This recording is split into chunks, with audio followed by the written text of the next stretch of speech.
पार्षदगण, अध्यापक मित्रों, विद्यार्थी मित्रों, सबका स्वागत है।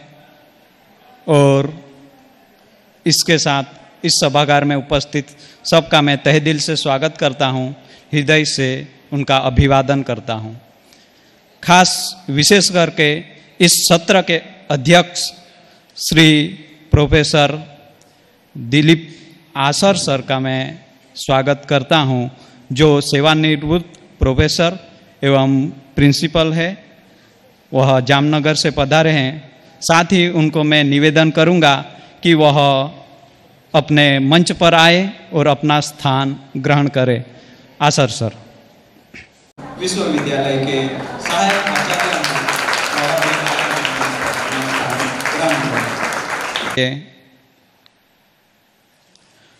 डॉक्टर प्रोफेसर विशाल भदानी सर को आमंत्रित करना चाहूँगा, जो लोक भारती यूनिवर्सिटी के अंतर्राष्ट्रीय गांधी अध्ययन केंद्र के निदेशक हैं। आप भारत की पहली ग्रामीण विश्वविद्यालय से स्नातक है। आपने पीएचडी अंग्रेजी साहित्य में किया है। आपने भारत के विभिन्न राज्यों के विश्वविद्यालयों में पढ़ाया है। आप एक पाठ्य निर्धारक एवं लेखक भी हैं। आपने विभिन्न जगह पर अपने वक्तव्यों से राष्ट्रीय और अंतर्राष्ट्रीय स्तर पर लाभान्वित किया है। तो डॉक्टर विशाल भदानी सर को मैं आमंत्रित करता हूं अपने वक्तव्य के लिए, अपनी बात के लिए। तो डॉक्टर विशाल सर आए। आदरणीय आशर सर, मिहिर सर અને આપ સૌ, હું 10 મિનિટમાં મારી વાત પૂરી કરીશ। મારી વાતનો વિષય આજે આપણે સવારથી જે વાત કરી રહ્યા છીએ એમાં સમયની દ્રષ્ટિએ થોડો આગળ છે। ભારત એક ભૂતકાળ પ્રેમી દેશ છે। આપણને સૌને વારંવાર ભૂતકાળમાં જવું ગમે છે, પણ મુશ્કેલી ત્યારે પડે છે કે જ્યારે આપણે ભૂતકાળના પ્રેમમાંથી ભૂતકાળની ભક્તિમાં સરી પડીએ છીએ। આપણે બધું જ કરીએ છીએ સિવાય ભૂતકાળમાંથી શીખ લેવાનો। આપણી પાસે દરેક પેઢીએ, મને એમ લાગે છે કે પોતાના કબીર પોતાની રીતે ગાવાના છે, પોતાના ગાંધી પોતાની રીતે સમજવાના છે। એવી જ રીતે દરેક પેઢીએ પોતાના નાનજી કાલિદાસ મહેતાને પોતાની આગવી રીતે સમજવાના છે। એટલે પુનરાવર્તનના તમામ દોષોને બાજુ પર મૂકીને મારે વાત કરવી છે નાનજી કાલિદાસ મહેતાનું જીવન એ કેવી રીતે આપણને ભવિષ્યની રાહ બતાવે છે। ખાસ કરીને મારી દ્રષ્ટિએ એમની જે જીવનકથા છે એ 21મી સદીના યુવાનો માટે એક પાઠ્યપુસ્તક છે। એટલે હવે આપણે ભૂતકાળને બદલે ભવિષ્યની વાત કરવાના છીએ। કેટલીક ગંભીર વાતથી શરૂ કરીએ આપણે। મેકેન્ઝી રિપોર્ટ નામનો એક રિપોર્ટ છે। જ્યારે ઉચ્ચ શિક્ષણમાં અભ્યાસ કરતા વિદ્યાર્થીઓ સામે બેઠા છે ત્યારે મારે ખાસ કહેવું જોઈએ કે એક તરફ ભારત યુવાનોનો દેશ છે, પણ આ યુવાનો કેવા છે કે જેમની પાસે પાયાનું નોલેજ નથી, જેમની પાસે જે વિષય ભણે છે એમનું બેસિક છે જ નહીં। એટલે મેકેન્ઝી રિપોર્ટ એમ કહે છે કે આ દેશના 78% એન્જિનિયર્સ અને 92% MBAને નોકરી ન આપવી જોઈએ।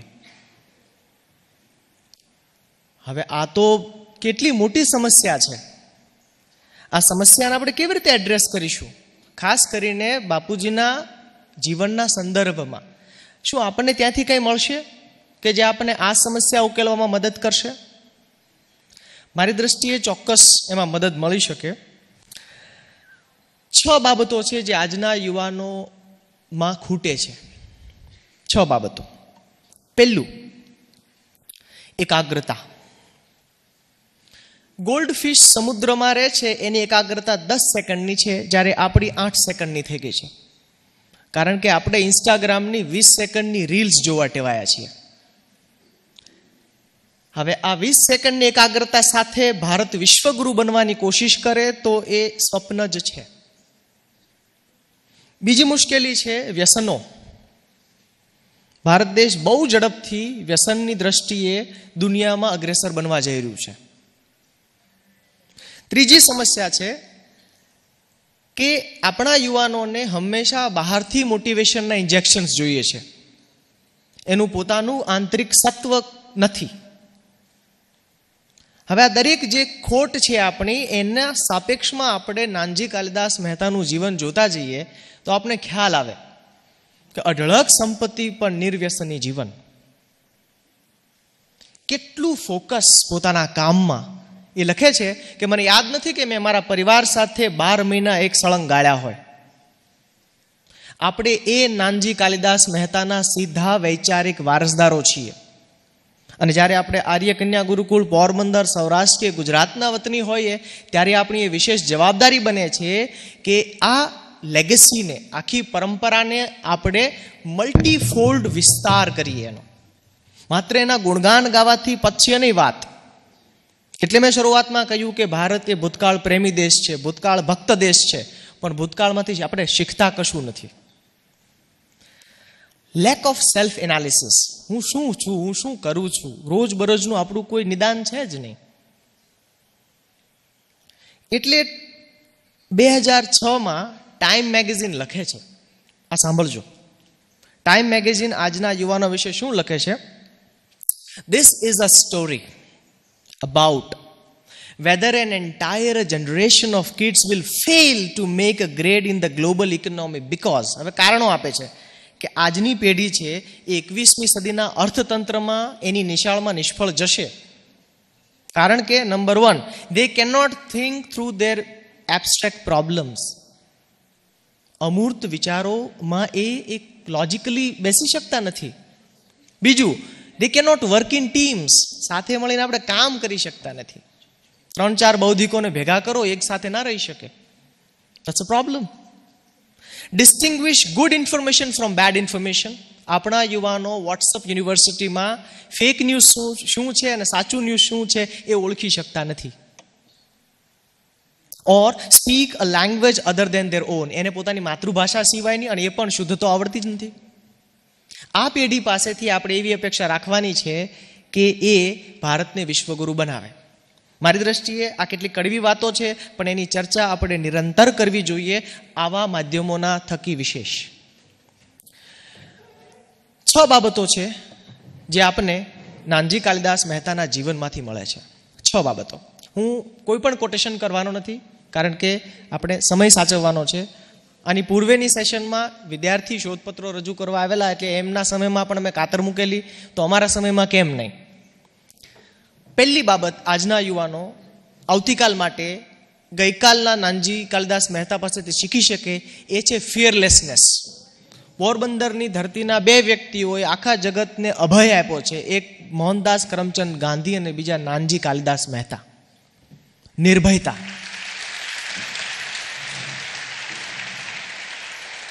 આપણે બધાએ જોયું કે 13 વર્ષનો એક કિશોર આફ્રિકા જાય, માણસ બક્ષી નર કેનિબલ્સની વચ્ચેથી બચી જાય, કેટલા અકસ્માતોમાંથી બચી જાય છે, પણ નિડરતા એટલે આપણે એમ થાય કે વાહ.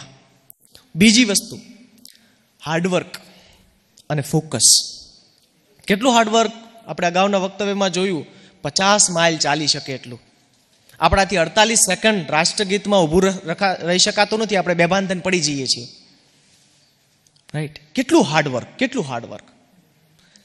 કેટલું નાનું નાનું કામથી શરૂઆત કરી છે. આજે સ્ટાર્ટઅપના બહાને યુવાનોને શોર્ટકટ બધું કરી લેવું છે, મોટી MNCમાં જતું રહેવું છે, સીધું ગૂગલમાં પ્લેસમેન્ટ જોઈએ છે. પણ પાયાનું કામ તો શીખો. નાનજી કાલિદાસ મહેતા દુકાન વાળે, નાનજી કાલિદાસ મહેતા રસોઈ બનાવે, વાસણ સાફ કરે, કપડાં ધોવે, ગામમાંથી ગાડા લઈને માલ લેવા જાય. નાની નાની વાતો, બેબી સ્ટેપ્સ, એ આપણે શીખવાનું છે એમની પાસેથી. બીજું, જો તમે ભારત દેશના સાચા યુવાનો હો ને તો નાનજી કાલિદાસ મહેતાની જેમ સામાજિક દૂષણો ઉપર પ્રહાર કરો. જે પણ સામાજિક દૂષણ તમને તમારી જ્ઞાતિમાં લાગે છે, તમારા સમાજમાં લાગે છે, એની સામે લડવું પડે. એટલે હરિજન કન્યાના વરદ હસ્તે આર્ય કન્યા ગુરુકુળની શરૂઆત થાય. એટલે અસ્પૃશ્યતા વહાણમાં જ દૂર કરી આપે. બધા જ પ્રકારના સામાજિક પેલા સામે લડે છે. શું આજના આપણા યુવાનો સોશિયલ મીડિયા આ બધામાં જાત જાતના નાના નાના સંકુચિત વાડાઓ બનાવીને બેસી ગયા છે? એ ક્યારે બનશે નાનજી કાલિદાસ મહેતા?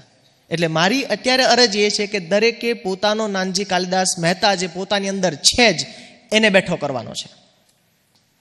પછી એની શીખવાની જિજ્ઞાસા કેટલી સરસ, કેટલી સરસ. ફ્રેન્ચ શીખ્યા આપણે જાણીએ છીએ, પણ જીવન વિશેના પ્રશ્ન પૂછે છે. જીવન શું છે? ઈશ્વર શું છે? આપણે શું કામ આવ્યા છે? તારા કેમ ત્યાં લટકે છે? વાહન વરસાદ આવે ત્યારે શું થતું હશે વાહનનું? આ બધા પ્રશ્નો સતત પૂછ્યા જ કરે છે. એટલા બધા પ્રશ્નો આપણે આખી કૃતિમાંથી મળે છે. તો મારી દ્રષ્ટિએ જે વર્ગખંડમાં વિદ્યાર્થીઓ શિક્ષકને પરસેવો વળે નહીં ત્યાં સુધી જો પ્રશ્ન પૂછતા નથી, એ દિવસે એ વર્ગખંડમાં, એ યુનિવર્સિટીમાં, એ શાળામાં શિક્ષણ થતું જ નથી. ચાલો આપણે સૌ બાપુજી પાસેથી પ્રશ્ન પૂછવાની કળા શીખીએ. 5મું, દેશ માટેની સાચી નિર્ભળ નિસ્બત.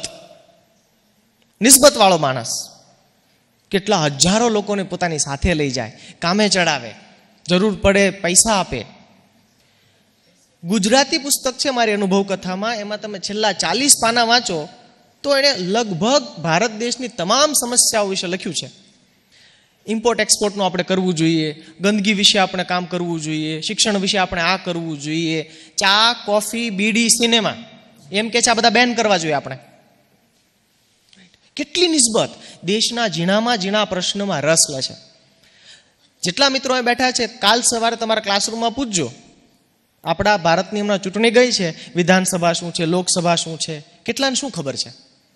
આપણે આ નિસ્બતમાંથી ચૂકી ગયા છીએ. એટલે ફરી વખત આપણે એમની પાસે જવું પડશે. અને છેલ્લું, કોણ યુવાન છે જે કશુંક નવું સર્જન કરે છે? તે રિપીટેશન કરે યુવાન નથી, એ ઘરડો છે. ભલે ઉંમર એની 16 વર્ષની હોય કે 25 વર્ષની હોય. ઘરડાની વ્યાખ્યા એક જ છે, જે ઘરેડમાં પેસે તે ઘરડો. તમે જે વાંચો છો, તમે જે ભણો છો, એમાં તમે નવું શું કર્યું? તો મેકેન્ઝી રિપોર્ટે ના કહેવું પડે કે આ દેશના યુવાનો નોકરી ન આપવી જોઈએ. નવું ઇનોવેશન, 6 સ્કિલ્સ જે કહે છે કે કોઈ પણ અભ્યાસક્રમમાં ભણતા યુવાનોને આવડવી જોઈએ. તમે નાનજી કાલિદાસ મહેતાના જીવનને સામે રાખીને 6 સ્કિલ જોજો. નંબર 1, શ્રેષ્ઠ અભિવ્યક્તિ. ત્યાં આફ્રિકન લોકો આદિવાસીઓની વચ્ચે જઈને કામ કરે છે, એટલે બધાને સમજાવવું પડે છે. નંબર 2, કોલાબરેશન, જાપાનીઝ સાથે, જર્મન સાથે કોલાબરેશન કરે છે. નંબર 3, પ્રોબ્લેમ સોલ્વિંગ, રોજ નવા પ્રોબ્લેમ આવે, મચ્છરદાની સાથે લઈને ફરવું પડે. Number 4, critical thinking. કોઈને ખબર નહોતી કે યુગાન્ડામાં આ પ્રકારનો કપાસ કરીને જાપાનને જોડી શકાય. જે કોઈ નહોતું દેખાતું એને દેખાતું હતું.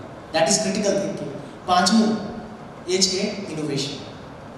એવું કેટલું નવું કર્યું એને. નહેરુ પ્લાનેટોરિયમ, તમે કલ્પના કરો એ સમયમાં નહેરુ પ્લાનેટોરિયમ બનાવવું એટલે શું? ભારત મંદિર, આ બધા સર્જન એમના છે. તો મારી દ્રષ્ટિએ તમે જો કબીર સાંભળતા હો ને, તો ભારતમાં શ્રેષ્ઠ કબીર ગાયકોમાં આવે છે પદ્મશ્રી પ્રહલાદજી ટિપ્પણીયા. એ પરંપરાગત રીતે એક તારા સાથે કબીર ગાય છે. પણ હા, એક પેઢી એને સાંભળે છે. પણ આજની પેઢીને કબીર ગિટાર સાથે ગાવો છે, સાંભળવો છે. તો એના માટે છે કબીર કાફે. કબીર કાફે નામનું એક બેન્ડ છે જે કબીરને ગિટાર સાથે ગાય છે. વાત એટલી જ છે કે દરેક પેઢીએ પોતાનો કબીર શોધવાનો છે, દરેક પેઢીએ પોતાનો ગાંધી શોધવાનો છે, દરેક પેઢીએ પોતાનો નાનજી કાલિદાસ મહેતા શોધવાનો છે, પોતાની અંદર પડેલો છે. છેલ્લે એનું એક કોટેશન વાત મૂકી અને મારી વાત પૂરી કરું. એમણે એવું કહ્યું, દુનિયામાં આવ્યા છો તો કંઈક કરવું, ખાલી એમને જવું નહીં. તો નાનજી કાલિદાસ મહેતાની આ ચેતનાને આપણે આ સેમિનાર દ્વારા અલગ અલગ પાસાઓથી જે જોવાની કોશિશ કરી, મારી દ્રષ્ટિએ એક લાંબો પડાવ હજી આપણે કાપવાનો છે, જેમાં દરેક ક્ષણે આપણે યુવાનોને ધ્યાનમાં રાખીએ અને નાનજી કાલિદાસ મહેતા પાસે નતમસ્તક શિષ્ય ભાવે શીખવા જવું પડશે. Thank you so much. Bharat कैसे विश्व गुरु बन सकता है, वह गुर आपने नानजी कालिदास में देखे और उस आपने बहुत संक्षिप्त समय में अपनी बात रखी, इसलिए भी आपको धन्यवाद देता हूँ. अब आगे मैं डॉक्टर मिहिर दवे सर को बुलाना चाहूँगा, जो मारवाड़ी एजुकेशन विश्वविद्यालय में सहायक आचार्य पद पर हैं. आपने BH गाड़ी कॉलेज में अध्यापन का कार्य किया है। आप फैकल्टी डेवलपमेंट प्रोग्राम भी करा रहे हैं। आपने मंडलिकपुर राजकीय प्राथमिक विद्यालय में भी कार्य किया है। आपने पाठ्य निर्धारण का भी कार्य किया है। आप छात्रों को स्पर्धात्मक परीक्षा एवं साक्षात्कार के लिए भी तैयार करते हैं। आपने अनुवाद के क्षेत्र में PhD हासिल की है और आप राष्ट्रीय एवं अंतर्राष्ट्रीय पत्र पत्रिकाओं में भी लिखते रहे हैं। आपको मैं मंच पर आमंत्रित करता हूं। तो મિહિર દવે સર। એટલા બધા સરસ લોકો સરસ વાતો કરીને ગયા છે એટલે મારા ભાગે બહુ વધતું નથી, પણ હું આ જ ગામનો છું, અહીંયા જ મોટો થયો છું અને ઘણી બધી અનુભવો છે કે જે તાજા થાય છે જ્યારે અહીંયા પાછા આવીએ છીએ ત્યારે।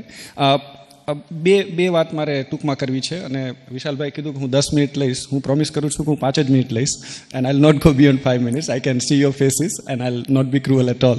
આઈ will be to the point. There are two things.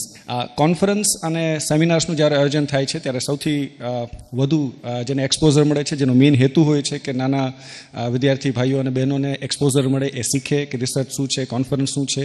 અને એમાં 2-3 વસ્તુ જે અમારા ચેરપર્સન તરીકે ધ્યાનમાં આવી છે, જે તમારે ત્યાં with humble opinion I would like to put. Research basically is all about knowing the difference between facts and opinions. તથ્યો અને તમારા જે અભિપ્રાયો છે એ બંનેનું સામંજ્ય થાય અને તમે રજૂ કરો છો, અને રિસર્ચ પેપર કહેવામાં આવતું હોય છે, કે જેમાં જનરલી 2-3 વસ્તુ ધ્યાનમાં આવી છે કે ફેક્ટ્સ જે છે, તમે જ્યાંથી માહિતીઓ લ્યો છો એ માહિતી ફેક્ટ ચેક કરો, જેથી કરીને ભૂલ ન રહે. જાણ કે 2-3 વસ્તુ ધ્યાનમાં આવી છે કે 2 એક્સ્ટ્રીમ પોઈન્ટ જાણવા મળ્યા. બહુ જાણીતું છે, જે ખાસ કરીને પોરબંદરના છે, કે નાનજી કાલિદાસ મહેતા જે છે એમનું એજ્યુકેશન જે છે 4 ચોપડી હતું. આવું મોટાભાગનાને ખ્યાલ છે, પણ રિસર્ચ પર જ્યારે પ્રેઝન્ટ કરવામાં આવ્યા ત્યારે ઘણા બહેનોએ મને એમ પણ જાણવા મળ્યું કે એમણે MBAનો અભ્યાસ કર્યો હતો. તો જે બતાવે છે કે ક્યાંક કંઈક ક્ષતિ રહે છે ફેક્ટની બાબતમાં.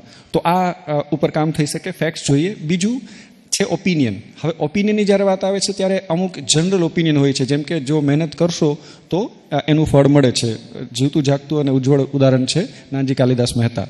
તો હવે જ્યારે તમે આ વાત કરો છો તો એમાં એ ઓપિનિયન છે, પણ એ યુનિક ઓપિનિયન છે કે એ સર્વવિદિત છે, બધાને ખ્યાલ જ છે કે જે મહેનત કરશો તો પરિણામ મળે છે, બધા જ છે. એમાં ઓફકોર્સ ઝળહળતું ઉદાહરણ નાનજી કાલિદાસ મહેતા છે. તો આપણે જ્યારે ઓપિનિયન આપીએ છીએ અને ફેક્ટ્સ મૂકીએ છીએ, બાજુમાં રાખશો એટલે ખ્યાલ આવશે કે આમાં કોઈ યુનિક માહિતી છે. અને માહિતી પણ આઈ થિંક બધાને અત્યાર સુધી અનુભવ થઈ ગયો હશે, જે વિશાલભાઈએ વાત કરી કે ભાઈ હવે હું ફેક્ટ્સ વધારે નહીં કહું, કારણ કે જેના માટે મળ્યા છે ખૂબ બધા ફેક્ટ્સ અને બહુ જ ઇન્ટરેસ્ટિંગ ફેક્ટ. 12 વર્ષની ઉંમરે વિદેશ જાય છે, ભાઈ માટે રસોઈ બનાવે છે, આટલા મોટા ઉદ્યોગપતિ, પણ શરૂઆત સાવ હમ્બલ બેકગ્રાઉન્ડથી કરે છે. વેરી ઇન્ટરેસ્ટિંગ ફેક્ટ્સ અને very very inspiring facts. But then what do you learn out of it? So that's something that we as teachers need to kind of give you exposure, and accordingly તમે વધારે meaningful કામ કરી શકશો. ત્રીજું અને છેલ્લું વસ્તુ હોય છે કે સોર્સ ઓફ ઇન્ફોર્મેશન. આપની માહિતી આપ ક્યાંથી લ્યો છો. આઈ થિંક ઓટોબાયોગ્રાફી, બાયોગ્રાફી, મહાનુભાવોના ઇન્ટરવ્યૂઝ આ બધી છે જ્યાંથી આપ માહિતી મેળવી શકો છો.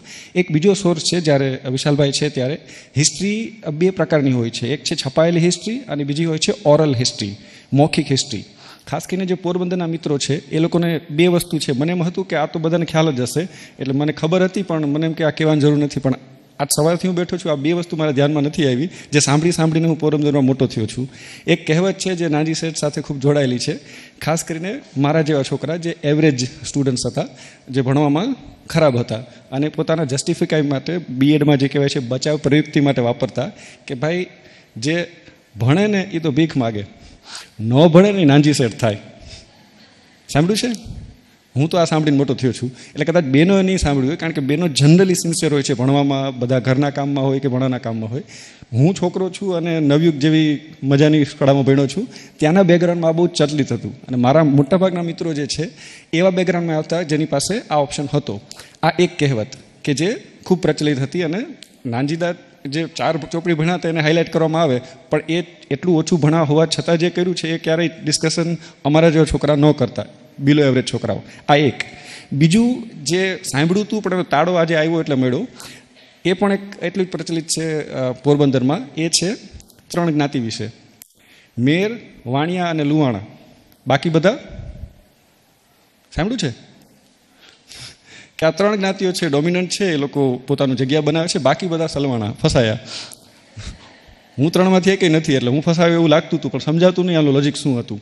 અને I am neither proud of this nor ashamed of it કે આ કોન્ફરન્સનું આમંત્રણ નાગર સરે આપ્યું અને પછી થોડું ઘણું વાંચવાનું શરૂ કર્યું ત્યારે એક હેપી ડિસ્કવરી થઈ ફેક્ટની બાબતમાં. હું નાનપણથી અહીંયા જ મોટો થયો છું. મારી સમજ એવી હતી કે મહેતા એટલે વાણિયા થાય. It was a happy Discovery કે મહેતા ભલે અટક વાણિયાની છે પણ એ લોહાણા હતા. I did not know that. મને આ માહિતી ન હોવાનું શરમ પણ નથી અને ગર્વ પણ નથી. ઇટ વોઝ ડિસ્કવરી કે અચ્છા આવું હતું. અને પછી ઓલો તાળો મળ્યો કે જો તમે લુવાણાના દીકરા છો તો ભણો કે ન ભણો, જો મહેનત કરશો તો સફળતા મળશે. જો તમે મેરના છો, ખેતી કરો છો, તો તમારા પાસે ખેતી છે, મહેનત કરવાની તૈયારી છે, તમે જાઓ, ખેતી છે તમારા માટે. જો ખારવા છો, તમારો વ્યવસાય છે મત્સ્ય ઉદ્યોગનો, તમે જઈ શકો છો, કરિયર બનાવી શકો છો. પણ મારા જેવાનું શું કે જેને નથી ખેતી, નથી રૂપિયા, રાઈટ, નથી થોડો પપ્પાનો, તો અમે શું કરીએ? ભણવા સિવાય છૂટકો નથી. So then I could connect the dots that when you look at these stalwart people, they of course teach you a lot. એમાંથી ઘણું બધું એમના જીવનમાંથી શીખવા મળે છે. પણ એ પણ શીખવાનું છે કે બધા માટે નથી. One size fits all never work, right. એક સ્થળ કાળમાં એક વ્યક્તિ સરસ જીવન જીવી ગયા છે, ઘણા માટે પ્રેરણાનો સ્ત્રોત છે, પણ બધા માટે એપ્લિકેબલ ત્યારે પણ નહોતા, આજે પણ નથી.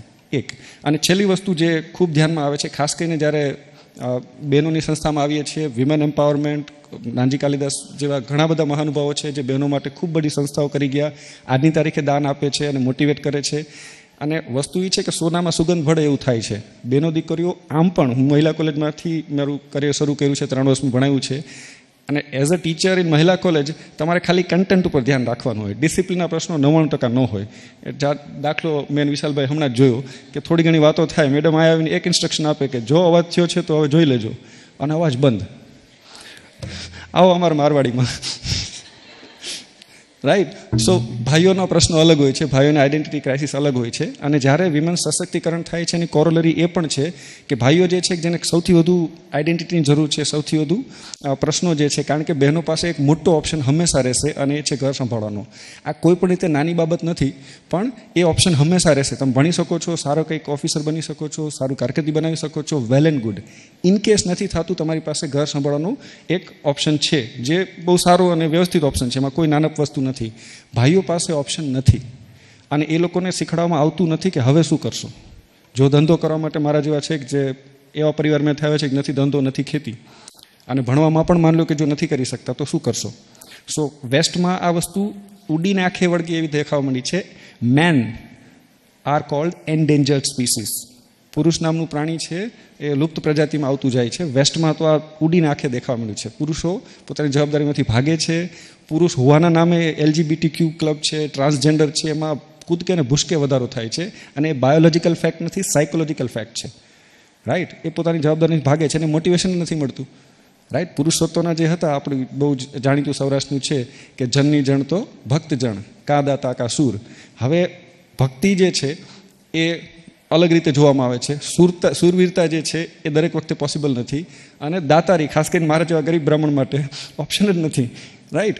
સો ઇન ધેટ કેસ પુરુષ તરીકે એ વધારે ચેલેન્જ કરે છે. તો જ્યારે બેનો દીકરીઓને આવું સરસ એક્સપોઝર મળે છે, આવું શીખવા મળે છે, ત્યારે એ વસ્તુ આપણે પુરુષોને પણ ધ્યાનમાં રાખીએ, આપણા ભાઈઓને એ બધાને જોશું એટલે તમને ખ્યાલ આવશે કે they are also kind of people who need help, those who need exposure. And that's what I think should be the learning outcome that we can learn from Nanji Kalidas Mehta.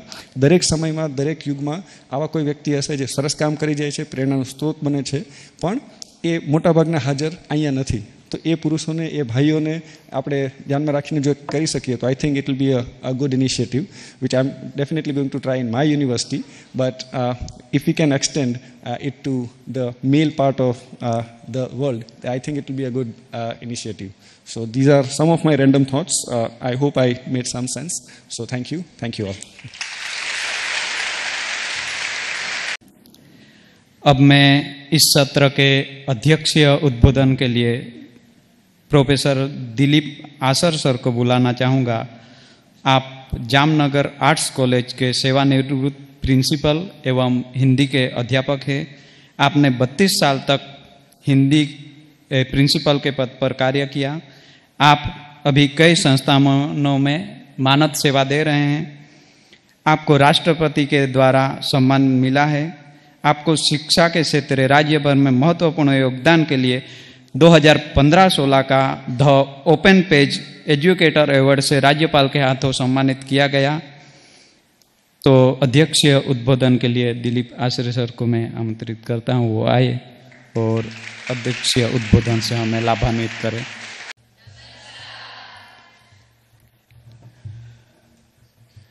दोनों मित्रों ने बड़ी सुंदर बातें की हैं। एक ने कहा मैं 10 मिनट लूँगा, दूसरे ने कहा मैं 5 मिनट लूँगा, तो दोनों का योग मैं 15 मिनट लूँगा। हालांकि पता नहीं था कि इस प्रकार का कोई कार्यक्रम है। खैर, विशाल जी ने बात की नानजी कालिदास के संदर्भ में कि सब लोग नानजी कालिदास क्यों नहीं होते। आज के युवाओं को प्रश्न है, क्यों नहीं होते। ऐसा प्रश्न महात्मा गांधी को हुआ था।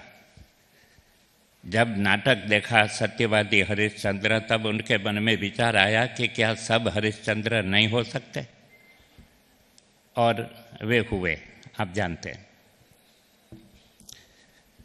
जिज्ञासा की बात की उन्होंने, 6 पॉइंट की बात की, और युवाओं के बारे में कहा कि युवान किसे कहते हैं।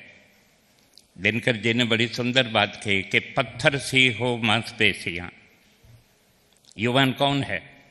25 वर्ष का, 30 वर्ष का युवान है। तो दिनकर लिखते हैं, पत्थर सी हो मांसपेशियां, लोहे से भुजदंड अखंड, नस नस में हो लहर आग की, तभी जवानी पाती जाए। एक जगह उन्होंने ये बड़ी सुंदर बात की कि तेल फोलेल क्रीम गंदी से नकली रूप सजाओगे या असली सौंदर्य लहू का आनंद पर चमकाओगे। बड़ी सुंदर बात कही कि तेल फुलेल क्रीम गंदी से नकली रूप सजाओगे, जो आज होता है, या असली सौंदर्य लहू का आनंद पर चमकाओगे। जो शक्तिशाली है वही बलिष्ठ है, और जो बलिष्ठ है वही जवान है। निराला ने एक कविता लिखी कि जब तक जिंदा हूं जवान हूं, जब तक तन में प्राण, प्राण में आँच, आँच में जीवन बोले। तो उन्होंने जो अलग अलग बात की, उसमें इनका ये कहना था कि जिनमें तमन्ना है आगे बढ़ने की, जिनमें जिज्ञासा है, जिनमें कुछ कर दिखने की इच्छा है, जो दूसरों से अलग कुछ चलना चाहता है, और जो ये मानता है कि मुझे हैं रौंदी हुई राहों से वैर, मुझे हैं रौंदी हुई राहों से वैर, जिधर कोई नहीं जाता उधर जाता हूं मैं नया रास्ता ढूंढता हूं। जिस रास्ते से सब लोग जाते हैं वो मेरा रास्ता नहीं है, मेरा रास्ता कोई अलग है। ये विचार जिसमें हैं वो नानजी कालिदास मेहता हो सकते हैं। सुबह से हम नानजी कालिदास मेहता के संदर्भ में सुन रहे हैं। मुझे फिर भी दिनकर ही याद आ रहे हैं कि सच है विपत्ति जब आती है कायर को ही दहलाती है। कितनी मुश्किलें आई इनके जीवन में, आत्मकथा में उन्होंने उल्लेख किया है। एक और कविता भी है, जितनी भी बाधाएं आई उन सब से ही लड़ा हिमालय, इसीलिए तो दुनिया भर में हुआ सभी से बड़ा हिमालय। खरा हिमालय बता रहा है, डरो ना आंधी पानी से, डिगो ना अपने प्रण से, तो सब कुछ पा सकते हो प्यारे, तुम भी ऊंचे बन सकते हो, छू सकते हो नभ के तारे। तो बड़ी सुंदर बात जो मुझे नानजी कालिदास में दिखाई देती है कि सच है विपत्ति आती है तो कायर को ही दहलाती है। सुरमा न कभी विचलित होते, क्षण एक नहीं धीरज खोते, विघ्नों को गले लगाते हैं, कांटों में राह बनाते हैं। है कौन ऐसा विघ्न जो टिक सके आदमी के मग में, खम ठोंक ठेकता है जब नर, पर्वत के जाते पांव उखड़, जब मानव जोर लगाता है, पत्थर पानी बन जाता है। वसुधा का नेता कौन हुआ? भूखंड विजेता कौन हुआ? अतुलित यश क्रेता कौन हुआ? नवधर्म प्रणेता कौन हुआ? जिसने न कभी आराम किया, विघ्नों में रहकर नाम किया। एक एक बात नंदी कालिदास को लागू होती है। जो विशाल भाई को कहना है कि भूतकाल भूल जाइए, आपको आगे क्या करना है। एक युवान रात को एक संत के कुटी पर गया और कहा कि मुझे ऊपर टोच पर जाना है, मगर कैसे जाऊं, चारों ओर अंधकार है। तो संत ने एक छोटा सा दीपक दे दिया कि यह दीपक के सहारे तुम जा सकते हो। तो कहते हैं ये तो बिल्कुल छोटा है, इसमें तो ज़्यादा प्रकाश भी नहीं है। तो संत ने कहा कि तुम्हें एक डग आगे बढ़ना है, ये दीपक तुम्हारा सहायक बनेगा, और एक डग आगे बढ़ना है और सहायक बनेगा। तो दीपक के सहारे सहारे मतलब हमें खुद दीपक बनना है। मगर कमी ये है कि हम केवल दोषारोपण करते हैं और हमारी जो कमजोरियां हैं उन कमजोरियों को परिस्थितियों की आड़ में छिपाना चाहते हैं। नंदी कालिदास हमें ये सिखाते हैं कि मुसीबतों में आगे बढ़ो। विशाल भाई ने जो कहा, अपने पांव पर खड़े रहो, साधना करो, नहीं साधना कभी विफल, नहीं साधना कभी विफल, यह ध्रुव अटल सत्य तुम जानो। अंबर से क्या मांग रहे हो, पहले अंतर को पहचानो।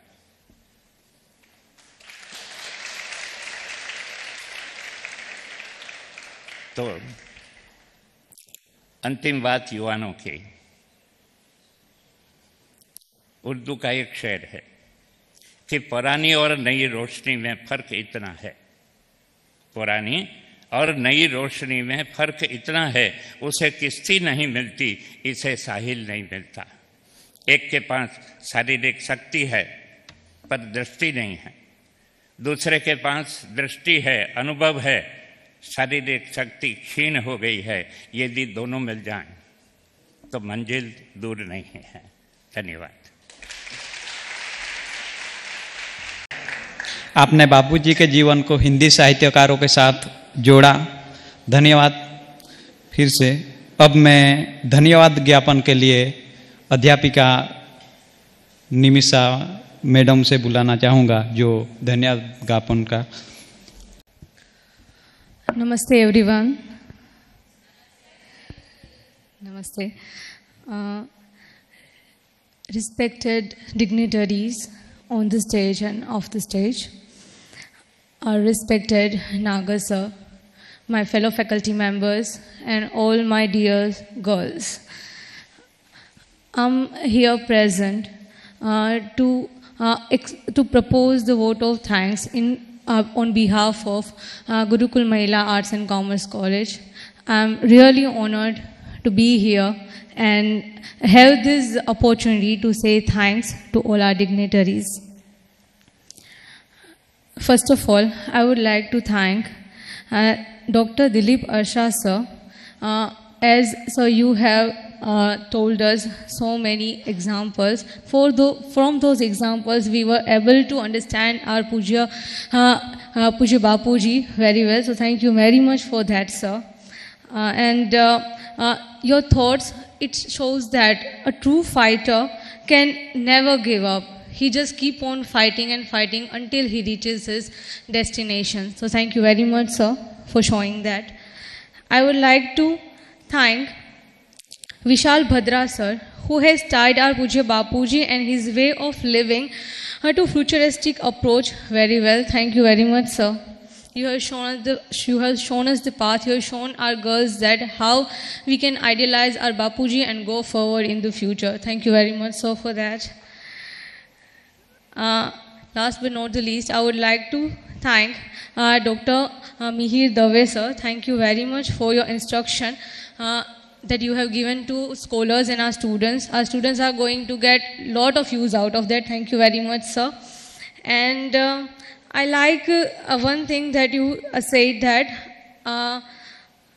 regarding that all of us are different. All of us had different situations. So we cannot compare our situation with somebody else and be like, I'm not going to get success. Wherever we are, we have to fight, and we are going to get success, that is for sure. Thank you very much. And I would like to thank Dr. Nagar sir, our principal. Thank you very much for giving me this opportunity. Thank you. Thank you very much for being with us. Thank you very much.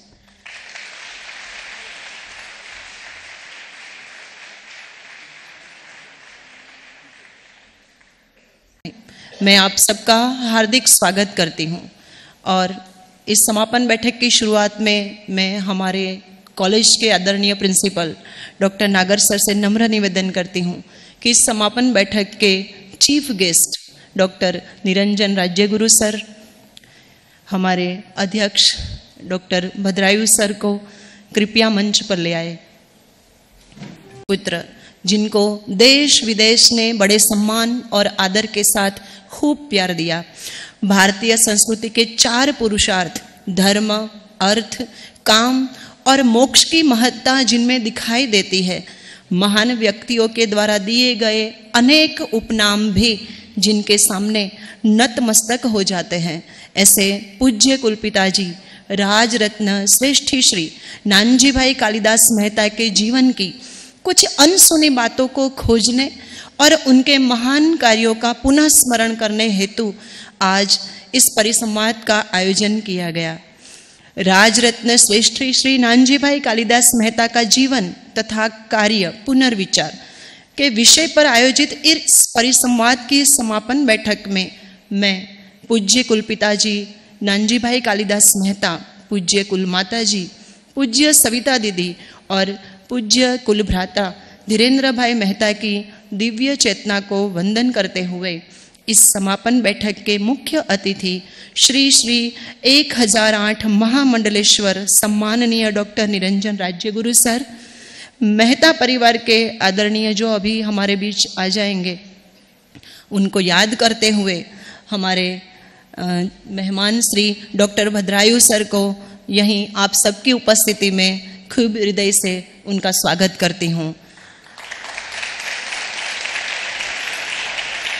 इस seminar में पूज्य कुलपिताजी को आदर और सम्मान देने के लिए उपस्थित आप सभी का भी मैं हृदय से स्वागत करती हूँ। दोस्तों, हम सब ने जाना और समझा है कि पूज्य कुलपिताजी नानजी भाई कालिदास मेहता का व्यक्तित्व बहुमुखी प्रतिभा संपन्न रहा।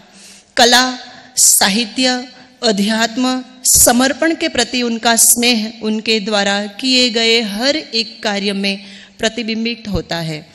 उसी भाव को आज हम अपने मंच पर भी देख सकते हैं। अपने मुख्य मेहमान जो मंच पर बैठे हैं वे भी कुछ इसी गुणों के साथ अपने जीवन कार्य को आगे चला रहे हैं।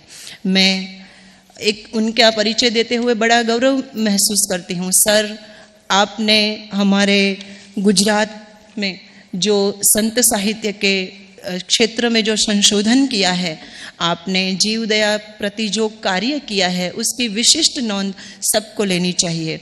गुजरात के वे जो सुप्रसिद्ध कवि है, साहित्यकार, संशोधक, लोक विद्याविद, लोक गायक, तजज्ञ कलाकार, परंपरित कलाओं के विद्वान, शुद्ध गांधीवादी, प्रखर आर्य समाजी, आचार्य साहित्यकार कवि श्री वल्लभ भाई राज्यगुरु के सुपुत्र।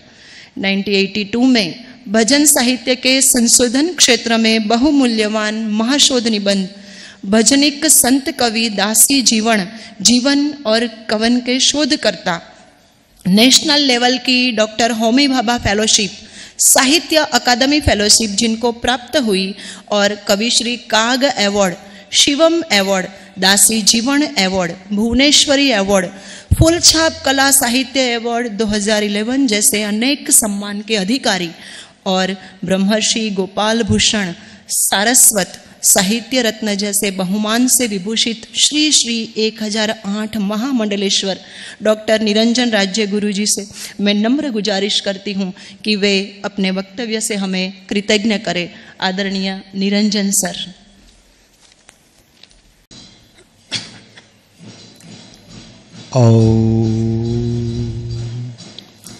श्री विद्या देवी नमामि। उत्पत्ति स्थिति प्रलयकराय ब्रह्म हरिहराय त्रिगुणात्मने सर्वकौतुकानि दर्शय दर्शय सद्गुरु दत्तात्रेयाय नमो नमः।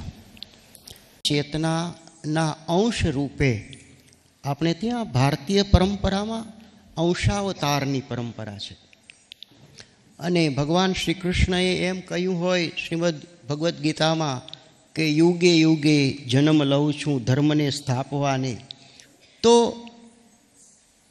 એ અનેક અંશે જીવનના અનેક ક્ષેત્રોમાં આવી દિવ્ય ચેતનાઓ પોતપોતાની રીતે કામ કરતી હોય છે. પછી એ ક્ષેત્ર ધર્મનું હોય, પછી એ સાહિત્યનું હોય, એ શિક્ષણનું હોય, એ સંસ્કારનું હોય, એ ન્યાયનું હોય કે એ પોલિટિક્સનું ક્ષેત્ર હોય. અનેક રીતે તો આવી એક દિવ્ય ચેતના આપણી વચ્ચે હતી અને આજ સવારથી અનેક 200 જેટલા વિવિધ નિબંધો આવ્યા છે એમ કહેવાય છે. તો નવી પેઢી પુનર્વિચાર જ્યારે એમના જીવનનો કરતી હોય ત્યારે પોરબંદરની વિશ્વખ્યાત એવી શિક્ષણ અને સંસ્કારની સંસ્થા આર્યકન્યા ગુરુકુળ અને એમાં પરમ વંદનીય કુલપિતાશ્રીના જીવન અને કાર્ય વિશે આજે અનેક નવી નવી પ્રતિભાઓ દ્વારા એનું પુનર્મૂલ્યાંકન થયું. એમના સાહિત્ય વિશે, એમના જીવન વિશે, એમની જીવનશૈલી વિશે.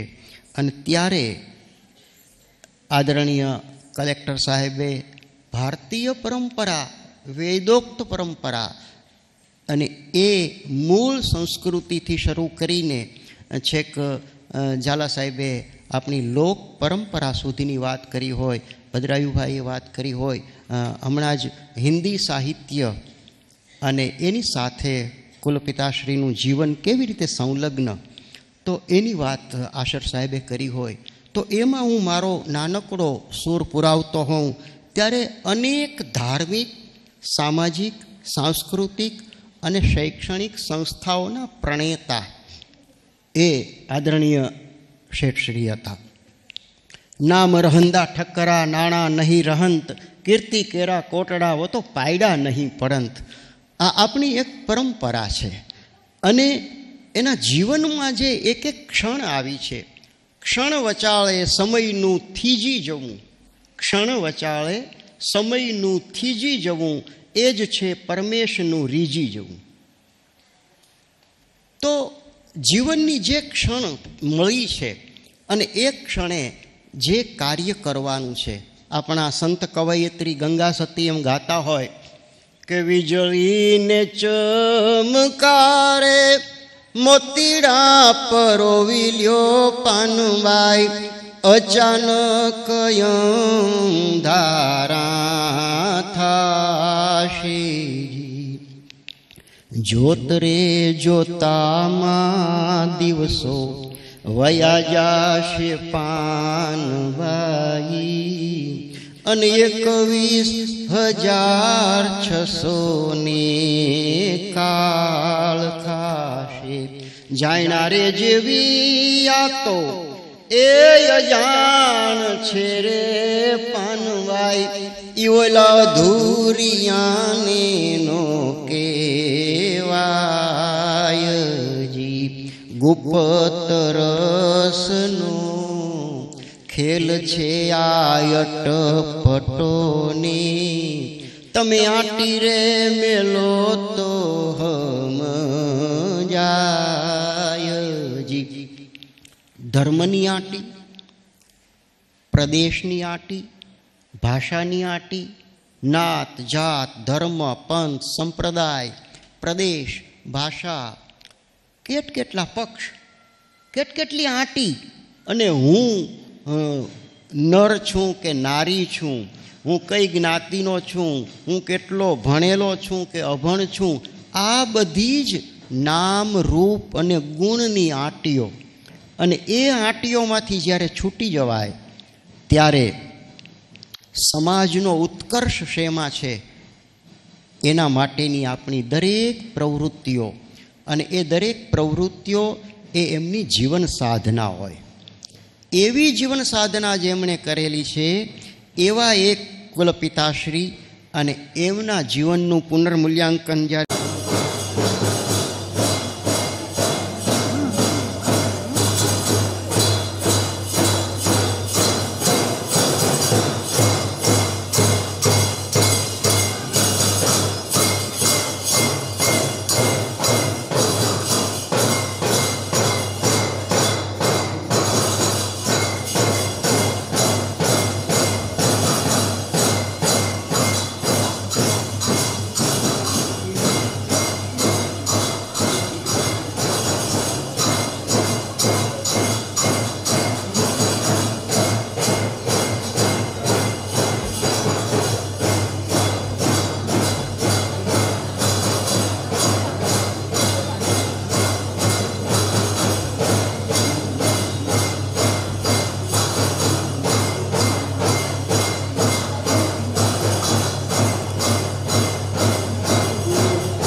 સરસ મજાનો એક સંસ્કૃતિનો દીપ એ ધીરે ધીરે ધીરે ધીરે એની દીપ શિખાઓ દિગંતો સુધી પ્રસરાવી રહ્યો છે. એનો ખૂબ આનંદ છે. અને મને તો શેઠશ્રીના જીવનમાં 4 વસ્તુ અદ્ભુત મને ગમે. તમે વિચાર કરો કે જન આરોગ્યનું કામ હોય, શિક્ષણનું કામ હોય, ધર્મનું કામ હોય, ગો સેવાનું કામ હોય, જ્ઞાન સેવાનું કામ હોય, કાયમને માટે એમણે દાનનો પ્રવાહ વહેતો રાખેલો. વિદ્યાના ઉપાસક તો બાળપણથી જ હતા, અને કુદરતી રીતે જ એમનામાં 5 વકાર જોવા મળે. એક તો વિદ્યા, બીજું વપુષા, ત્રીજું વાચા, વસ્ત્રેન અને વિનયેન ચ. તો હંમેશા વિદ્યાના ઉપાસક રહ્યા. કુદરતી રીતે જ એમને આકર્ષક એવી દેહયષ્ઠી મળેલી, સુંદર વાણીના ઉદ્ગાતા હતા, વસ્ત્રોમાં અત્યંત સાદાઈ છતાં એના વ્યક્તિત્વના વિનયને કારણે એને પૂર્ણ વૈભવ પ્રાપ્ત થયેલો. બહુઆયામી વ્યક્તિત્વ હતું કુલપિતાશ્રીનું. અને એક તરફ માતૃભૂમિની ભારતીય ધર્મ સાધના, એની પરંપરા, અનન્ય શરણાગતિ અને નિષ્ઠાભરી અધીનતા હોય, તો બીજી તરફ સમાજના ઉત્કર્ષ માટે સમાજના નાનામાં નાના એક અંગ સવારે જ વાત થઈને કે દીપ પ્રાગટ્ય વખતે કે આ સંસ્થાનું દીપ પ્રાગટ્ય એક દલિત બાળા દ્વારા થયેલું પહેલો દિન છે. ઘણીવાર આપણને અત્યારના સંજોગોમાં વાત કરીએ ને ત્યારે આપણે કાન દુખતો હોય અને ડૉક્ટર પાસે જઈએ ત્યારે કહીએ કે સર મારે કાન દુખે છે. એટલે પૂછે કયો કાન દુખે છે, ડાબો કાન દુખે છે કે જમણો કાન દુખે છે? તો આપણે કહીએ ડાબો કાન દુખે છે. તો કે તો બાજુમાં ડાબા કાનના ડૉક્ટર છે, હું તો જમણા કાનનો ડૉક્ટર છું. આ પરિસ્થિતિ એકાંગી શિક્ષણ કે ભાઈ હું તો મને ડાબા કાનમાં જ ખબર પડે, મને જમણા કાનમાં ખબર ના પડે. આ પરિસ્થિતિમાં સર્વાંગી શિક્ષણ એ આપણા ગાંધી બાપુનો જે આદર્શ, અને આ તો ગાંધી બાપુની તમને કહું પુણ્યભૂમિ હોય અને ભારત મંદિર જેવું, તમે વિચાર કરો સવારે કેટલી વાતો થઈ કે ગાંધી બાપાને રાજી કરવાને એ પણ મોટી સાધનાનું કામ હતું, મોટું તપ હતું. નહીંતર એ રાજી થાય? પણ રાષ્ટ્રની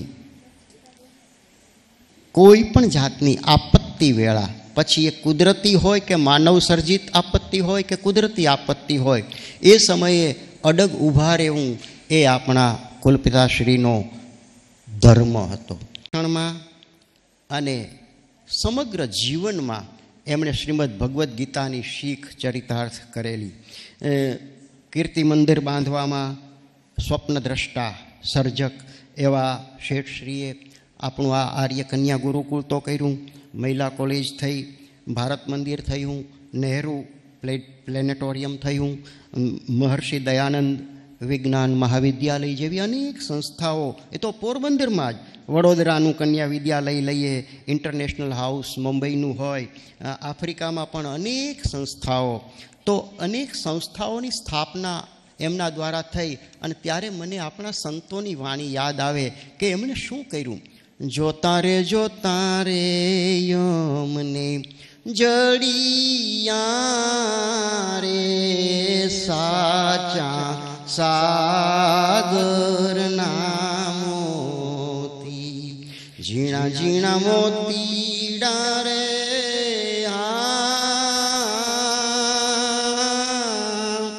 સંતો ભાઈ કોઈ લાવે ગોતી.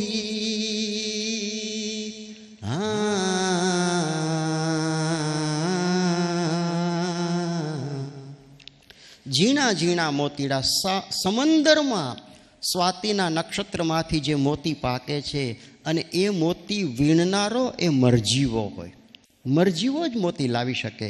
તો એ મોતી દેશ દેશાવરમાં ફરીને જેમણે આ સંસ્થામાં અને એમણે સ્થાપેલી અનેક સંસ્થાઓ, અરે તમે જૂનાગઢ જાઓ, માત્ર દામોદર કોંડ ઉપર જાઓ અને ત્યાં પણ તમને શેઠ શ્રી નાનજી કાલિદાસ મહેતા દ્વારા આ દામોદર કોંડનો ઉદ્ધાર થયો એનું બોર્ડ તમને જોવા મળતું હોય. તમે પછી બદ્રીનાથ કેદારનાથ જાઓ કે તમે ગોકુલ મથુરા જાઓ, આપણા ભારતના તમામ તીર્થ સ્થાનો, તમામ ધર્મસ્થાનો, અને એ જગ્યાએ તમને એમનું અનુદાન જોવા મળે.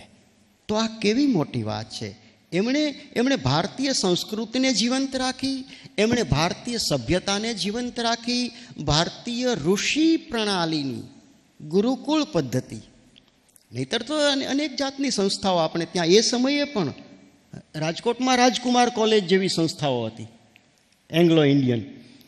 પણ એમણે પોતાના વતનમાં પોતાની દીકરીઓ માટે એક નવી જ આખી એક મિસાલ ઊભી કરી અને એવી સંસ્થા ઊભી કરી. સવારે જ મેં કહ્યું કે આ દીકરીઓને માટે ક્યારેય કોઈ સર્ટિફિકેટની જરૂર હોતી નથી.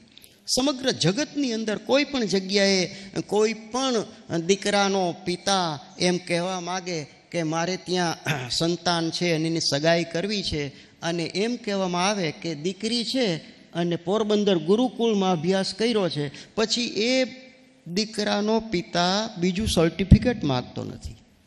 બસ પોરબંદર ગુરુકુળમાં અભ્યાસ કર્યો છે તો એ દીકરી સર્વાંગ સંપૂર્ણ હોય, શાલીન હોય, ચારિત્ર્યવાન હોય અને સાક્ષાત સરસ્વતી હોય એ સાહિત્ય, સંગીત અને કલાઓની ત્રિવેણીની માહિર હોય. તો આ જે વસ્તુ છે, આ વસ્તુ આપણને બહુ ઓછી સંસ્થાઓમાં, વિશ્વની બહુ ઓછી સંસ્થાઓમાં આ શાખ જોવા મળે છે. તો એની સાથે પૂરી ખુમારી અને સ્વમાનની સાથે એમણે મૂક સેવાથી માતૃ, પિતૃ, ગુરુ, માતૃભૂમિ અને માતૃભાષા એનું ઋણ અદા કરનારા એક માનવતાના ઉપાસક તરીકે કુલપિતાને આપણે કાયમ યાદ કરીએ. અને મેં કહ્યું ને કે મેં 46 વર્ષ પહેલાં આ જ સ્ટેજ ઉપર એક બાજુ મેરુભા મેઘાનંદ બાપુ બેઠા હોય અને એક બાજુ પિંગળસિંહભાઈ બેઠા હોય અને સામસામા સોરઠી દુહાઓની રમછત બોલાવતા હોય, તો એક આવે દુઃખ ઉપજે ને એક આવે દુઃખ જાય, એક પરદેશ ગયો સાંભરે અને એક પાહે બેઠો ઈનો બોહાય. આનંદ કે કરમ આનંદા અને કઈ માણસે ને માણસે ફેર, એક લાખું દેતા ન મળે અને બીજા તાંબિયાના જોને તેર. કહુમાં સમકાતી તી મદમાતી દીપ લગાતી રંગરાતી મંદિર મહેલાતી સબે સુહાતી મેડ રખાતી જજકાતી બિરહે જલ જાતી નીંદન આતી લખી ન પાતી મોરારી कह राधे प्यारी में बलिहारी गोकुल यावो गिरधारी गोकुल यावो गिरधारी फाल्गुन प्रफुल्लितम बेललितम कीर कलितम कोकिलम गावत रस गीतव संतव जीतम धन दर्शितम दुख दीलम पहली कर प्रीतम करत करीतम नाथ अनीतम नहीं सारी कह राधे प्यारी में बलिहारी गोकुल यावो गिरधारी. तो आज आखी आकड़ी सांस्कृतिक परंपरा अपनी चारणी डींगली बारोटी शैलीनी परंपरा ए लोक वार्ताकारो एक अहीं अनेक आवता होय, ए रावण अथाना कलाकारो आवता होय, ए अनेक नृत्य सर्जकोने परम आदरणीय दीदी साक्षात सरस्वतीनो अवतार मणिपुरी नृत्यना तो नृत्यांगना हता ज पण विश्वनी नृत्य शैलीओना जाणकार. અને વર્ષો પહેલાં ભદ્રાયુભાઈ એકવાર પુષ્કરભાઈ ગોકાણી, નાથાભાઈ રૈયાલેલા અને આદરણીય દીદી મારે ત્યાં ઘોઘાવદર આવેલા. એ સમયે મારા પિતાજીએ એ સમયે કદાચ અહીંયા આપણી કોઈક લાઇબ્રેરીમાં મારા પિતાજીના લખેલા કાવ્યોની નોટબુક્સ ઘણી બધી પડી હશે આજે પણ. શેઠશ્રી વિશે લખેલા કાવ્યો ને એમના વિશેના દુહાઓ, ઘણી બધી નોટ્સ. તો એ સમયના મને આ 50 વર્ષ પહેલાંના સ્મરણો, 48 વર્ષ પહેલાંના સ્મરણો યાદ આવતા હોય. અને એ પછી તો આદરણીય વલ્કુ બાપુનું વ્યાખ્યાન અહીંયા યોજાયેલું, એમની સાથે પણ હું આવેલો. પછી તો વાર્ષિકોત્સવ વખતે 2-4 વાર આવવાનું થયું. પણ અહીંયા જે સંગીતિકાઓ, જે નૃત્ય નાટિકાઓ અને એમાં પણ સંસ્કૃત નાટિકાઓ પણ અહીંયા આ દીકરીઓ ભજવતી હોય, આ ઘણું બધું જોવાનો મને સૌભાગ્ય મળ્યું છે. અને એને આ ફરી જીવંત રૂપે, પ્રવાહિત રૂપે એને જાળવી રાખવા માટે એક નવી પેઢી એટલા જ રસ અને ઉત્સાહથી, એટલી જ શાલીનતાથી તત્પર છે, એનો મને ખૂબ આનંદ છે. ખૂબ આનંદ છે, અત્યંત આનંદ છે કે એક જે ઋષિતુલ્ય મહાપુરુષે એક દીપ પ્રગટાવેલો સંસ્કારનો, એ સંસ્કારનો દીપ વધુ ને વધુ પ્રજ્વલિત થતો જાય છે. અમુક સમય આવે, કાળબળ એનું કામ કરે છે. એ ઋતુ પણ આપણે બદલાતી જાય છે, ઋતુચક્ર બદલાતું જાય છે, જીવનચક્ર બદલાતું જાય છે. કૃષ્ણ પક્ષ હોય થોડો સમય પછી શુક્લ પક્ષ આવે, રાત્રિ હોય, દિવસ આવે, અંધારું હોય, અજવાળું આવે. આ એક સૃષ્ટિનો ક્રમ છે. પણ એમાં જે સતના બીજ છે ને, એ ક્યારેય નાશ પામતા નથી, એ કાયમ વૃદ્ધિ પામે છે. તો આ કાયમ આ ધરતીના કણે કણમાં જે સત્વના બીજ પડ્યા છે, એ આ દીકરીઓમાં કાયમને માટે રોપાતા રહ્યા છે. ભવિષ્યની અનેક પેઢીઓ સુધી એ રોપાવાના છે. તો એ ચેતનાને વંદન કરી મારી વાતને વિરામ આપું. હરિઓમ તત્સત.